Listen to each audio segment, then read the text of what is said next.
Today we have a very special guest on our podcast, CITE SBL grad Jason Strumwasser. Jason's currently the Director of Technology, CIO, and Digital Privacy Officer at Irvington Union Free School District. Listen to Jason break down what it's like transitioning from a teaching role into an administrative one, as well as everything you need to know about our SBL program with the College of St. Rose. So Jay, you could just start off by introducing yourself and letting us know how'd you hear about CITE in our SBL program. All right, so I'm Jay Strumwasser. I'm the Director of Technology in Irvington, New York. I'm a proud CITE graduate. I graduated in the cohort 50, and I came to the program actually through a few different routes. I had a good friend of mine who was going to take the program, and I decided to, sign up for it. I found out that pretty much every administrator that was along the path that I was in was already in the program, alumni of the program. So I started hearing a lot more people that were interested in the program and had gone through the program, whether they had applied and not gone through, or they had applied and they took the position of an administrator. What did you learn about yourself while going through the SBL program? So I learned that I had to think like a administrator and not like a teacher. My mindset was always thinking about the students as students, and I had to change my thinking and change my mindset to how do you get teachers to be your students? How do you get constituents and community members to be your students, and teaching them the same way that I learned the skills in the classroom? I had to do this in the the district office or in the principal's office. It was a different mindset, and it made me think about all the great teachers that I had, and the not so great teachers that I did not want to aspire to be, and really learn from that experience. What would you say to a teacher that's thinking about going into administration but is a little bit scared or hesitant? So I would say that keep your opportunities open. You never know what doors are going to open for you in the future. Having this degree has helped me to open many doors that I never even thought would open. I would say if you're hesitant, talk to others in the program. I think that that's a large way of figuring out if this is the program for you. It is an approachable program. It is also a very doable program with limited time away from your family, away from your friends.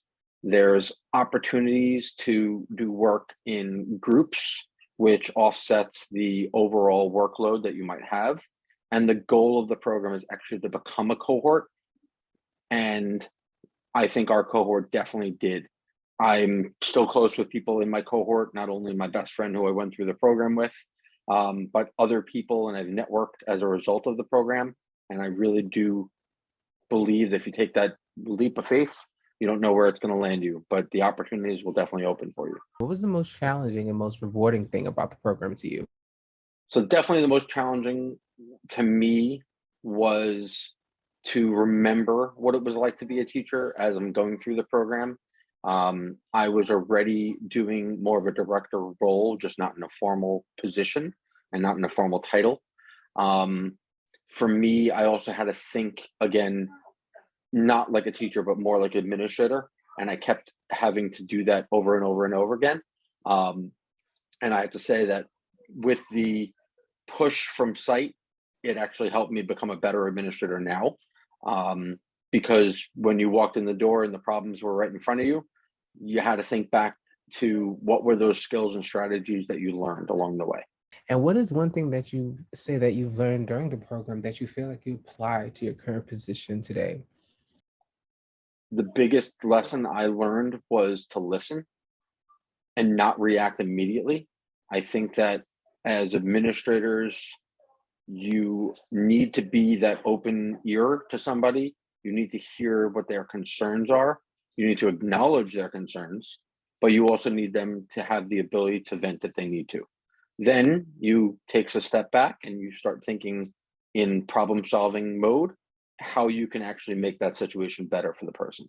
And if unfortunately it wasn't possible to make it better, to make it as best as possible for that person to understand that you were thinking about them when you made that decision, and it was not without a second thought in your mind.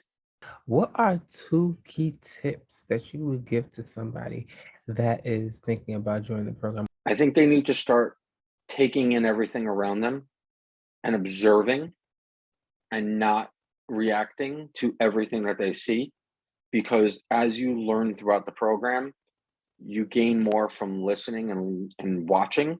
You're actually collecting data. And then when you're ready, you can take that data and then you can act. And I would say that that's the biggest thing that I learned. Actually, shout out to Dr. Hawkins, who made me constantly think about that, and the other professors in the program. But for me, I think that was a lesson that I would love to impart to others is you can't go in and fix everything right away. And if you do, you're going to be looked at in a way that you don't want to be as an administrator. You want to listen, you want to gain that data, and then make your decision based on the current reality. That is so true. And I want to thank you so much, Jason, for your time. And I'm so glad that we really got the time to connect and do this Zoom. Likewise. It truly was a pleasure. And to keep up to date on everything CITE, please follow us on Instagram, Facebook, and Twitter at CITE Online. That's CITEONLINE. And you can follow us on LinkedIn as well. Till next time.